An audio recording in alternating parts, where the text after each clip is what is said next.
kailangan na siyang on the spot for operation kasi iba naman, kumbaga naka 50-50 na kasi. Severe pain dito sa likod, dito rin.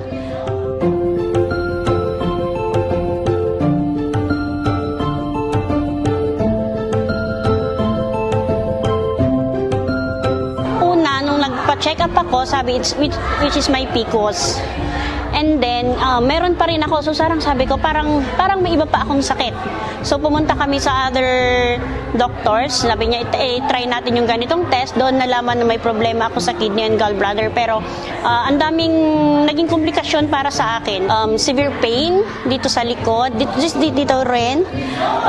Sa akin kasi, ma'am, nagsabay-sabay yung mga nararamdaman ko. Kailangan na siyang on the spot for operation kasi iba naman. Kumbaga, naka 50-50 na kasi ako ng time. So, direct pumunta sa hospital. Ngayon, sabi ng doktor, hindi natin pwedeng isabay ang PCOS mo for operation kasi hindi kakayanin ng katawan mo.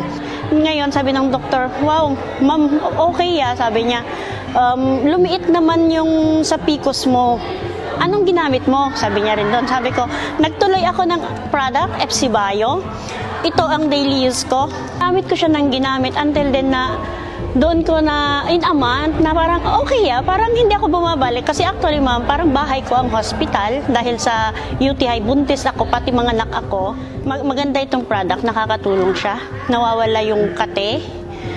Tapos, pati sa pag-ihi mo, sa UTI mo pala siya is mag-iihi ka, yung parang hindi ka nakaihi ng antagal, ang daming lumabas.